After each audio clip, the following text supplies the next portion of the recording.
Tapi di antara contoh sedekah para sahabat, ini Umar bin Khattab radhiyallahu taala anhu. Umar bin Khattab radhiyallahu taala anhu,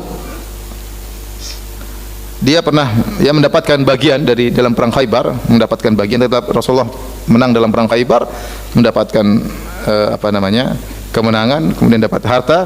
Umar mendapatkan sebagian tanah di Khaybar, bagian dia. Maka dia pun datang kepada Nabi sallallahu alaihi wasallam, yasta'miruhu fiha. Dia minta pendapat Nabi tentang harta yang dia miliki ini, apa yang dia lakukan dengan harta ini.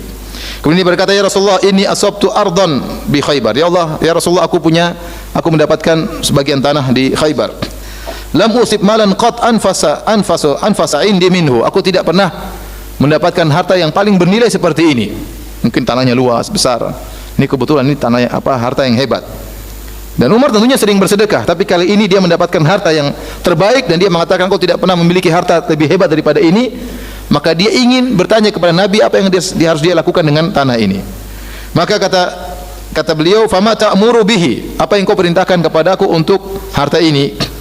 Maka kata Nabi SAW, in syi'ta habasta aslaha wa tasaddaqta biha. Qala fatasaddaqa biha Umar. Kalau kau ingin, wakafkan tanah itu, kata Nabi SAW.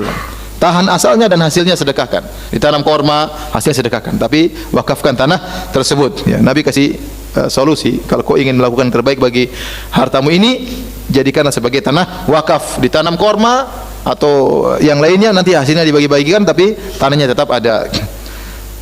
Ya, bahwasanya fatasaddaqa biha Umar, maka Umar pun bersedekah dengan tanah tersebut. Tidak dijual, tidak dihadiahkan, wala yurath, tidak juga diwariskan. Wa tasaddaqa biha fil fuqara wa fil qurba wa fil riqab, maka hasilnya Umar gunakan untuk bersedekah kepada fakir miskin, kepada karib kerabat, kepada budak-budak wa fi sabilillah, dan juga untuk di jalan Allah, ibni sabil wa dhaif. Bisa juga digunakan harta tersebut untuk orang yang kehabisan bekal, musafir yang kehabisan bekal, atau untuk tamu. La junaha ala man waliha an yakula minha bil ma'ruf, dan tidak mengapa bagi orang yang mengurusi tanah tersebut untuk makan yang sewajarnya, ikut makan dari hasil wakaf tersebut. Wa yat'am ghairu mutamawil, namun dia boleh makan, namun dia tidak boleh nyimpen dari hasil tersebut. Silakan. Jadi Umar mewakafkan tanah tersebut dan dia beri syarat, yang boleh menerima dari hasil wakaf ini adalah ini tadi disebutkannya, ibnu sabil yang kehabisan ini, kemudian misalnya fakir miskin, karib kerabat, untuk jihad di jalan Allah Subhanahu wa taala, untuk budak-budak, ini boleh. Yang ngurus juga boleh, disebut kalau kita nazirnya. Yang ngurus wakaf ini boleh juga ikut makan, tapi tidak boleh berlebihan, tidak boleh nyimpan, ngambil harta dari situ. Diberi syarat oleh Umar, ya. Maka Umar pun menyedekahkan harta yang sangat dia cintai tersebut, ya. Jadi saya katakan, ikhwan, kita kalau urusan dunia kita mikir, kita punya rencana, ya. Ingatlah bahwasanya perkara akhirat lebih penting. Kalau antum punya urusan akhirat, pikirkan juga, rencanakan, ya.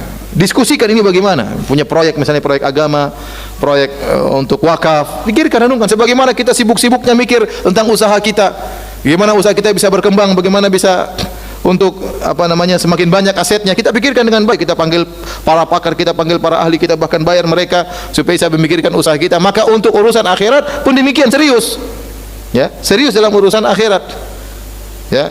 Kata Allah Subhanahu wa taala, fa idza faraqta fansab, kalau kau sudah selesai insab, maka seriuslah. Di antara tafsiran ayat ini, kalau kau sudah selesai dari urusan dunia, seriuslah dengan masalah akhirat. Jadi bukan cuma serius dalam urusan dunia, masalah akhirat tidak serius, ya. Lihat, Umar serius, ini dia punya tanah, ini harta yang paling dia cintai. Dia ingin punya aset paling banyak di akhirat. Maka dia datang kepada Nabi, dia musyawarah dengan Nabi. Nabi, ya Rasulullah, kira-kira ini apa yang harus saya lakukan? Kata Nabi, wakafkan. Kata Nabi, wakafkan, ya. Maka seorang serius urusin dunianya dan juga jangan lupa serius untuk urusan akhiratnya. Tentunya yang disedekahkan oleh Umar bukan cuma ini saja. Sebelumnya Umar juga pernah sedekah setengah hartanya, ya.